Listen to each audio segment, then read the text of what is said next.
Microbiology কি? Microbiology test বলতে কি বুঝি? মাইক্রোবায়োলজি টেস্টের প্রয়োজনীয়তা কি? এই সবকিছু বিষয় নিয়ে আলোচনা করব এয়ারল্যাবস এর পক্ষ থেকে। কিউসি কেমিস্ট, আমি ঋত্বিক সামন্ত।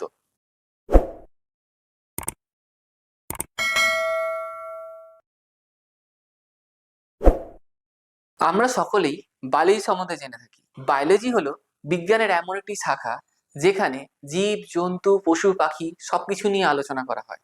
তেমনই একটা শাখা হলো মাইক্রোবায়োলজি, যেখানে মাইক্রোস কথা অর্থ হলো স্মল, বায়োলজি কথা অর্থ হলো লিভিং অর্গানিজম। টোটাল বলা যেতে পারে স্মল লিভিং অর্গানিজম। এই স্মল লিভিং অর্গানিজম গুলোকে আমরা খালি চোখে দেখতে পাই না, এগুলো আমরা মাইক্রোবস এর মাধ্যমে দেখা যায়। এই স্মল লিভিং অর্গানিজম গুলোকে নিয়ে যেখানে স্টাডি করা হয় সেটাকেই বলা হয় মাইক্রোবায়োলজি। এই স্মল লিভিং অর্গানিজম গুলো হলো ব্যাকটেরিয়া, ভাইরাস, ফাঙ্গি, প্রোটোজোয়া ইত্যাদি।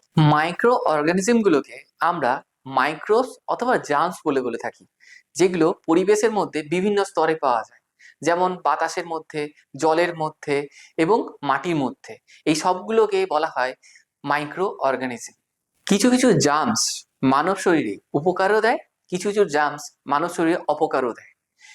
এই সমস্ত জার্মস গুলো আমাদের জীবনযাত্রার সাথে প্রত্যক্ষ এবং পরোক্ষভাবে যুক্ত থাকে। মাইক্রোবায়োলজি টেস্ট কি বলতে বোঝায় মাইক্রোবস কি ধরনের রয়েছে এবং মাইক্রোবসের সংখ্যাগত মানটা কত এবং মাইক্রোবসের কার্যকারী দিকটা অনুসন্ধান করা, এইগুলো মাইক্রোবায়োলজি টেস্টের মাধ্যমে দেখা গিয়ে থাকে। এবার বলি মাইক্রোবায়োলজি টেস্টের প্রয়োজনীয়তা কি।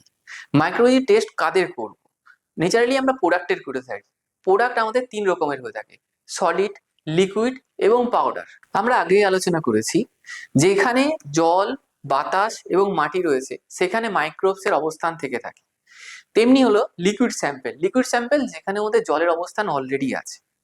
আদার্স দিকে বলা যেতে পারে পাউডার এবং সলিড, যেখানে কিন্তু ময়েশ্চার মানে হচ্ছে আর্দ্রতা, আর্দ্রতা মানে সেখানে জলের উপস্থিতি থাকতে পারে, মানে হলো সেখানে মাইক্রোবসের অবস্থান লক্ষ্য করা যেতে পারে। প্রোডাক্টের মাইক্রোবায়োলজি টেস্টের মাধ্যমে এটা জানা যায় যে প্রোডাক্টের মধ্যে ক্ষতিকারক মাইক্রোবস অথবা জীবাণু কত পরিমাণে রয়েছে। যদি মাইক্রোবস অথবা জীবাণু গুলোর ঘনত্ব অতিরিক্ত পরিমাণে থাকে তাহলে আমাদের প্রোডাক্টটার গুণগত মান আমরা ঠিকমতো পাবো না। যখন গুণগত মানটা পাবো না তাহলে প্রোডাক্টের কার্যকারী দিকটাও আমরা ঠিকমতো দেখতে পাবো না। তার জন্য আমরা মাইক্রোবায়োলজি টেস্টের মাধ্যমে এটা জানতে পারি যে ওর মধ্যে ক্ষতিকারক জার্মস বা জীবাণু বা মাইক্রোবস কত পরিমাণে রয়েছে। এর জন্য মাইক্রোবায়োলজি টেস্টের খুব প্রয়োজন। Yard Labs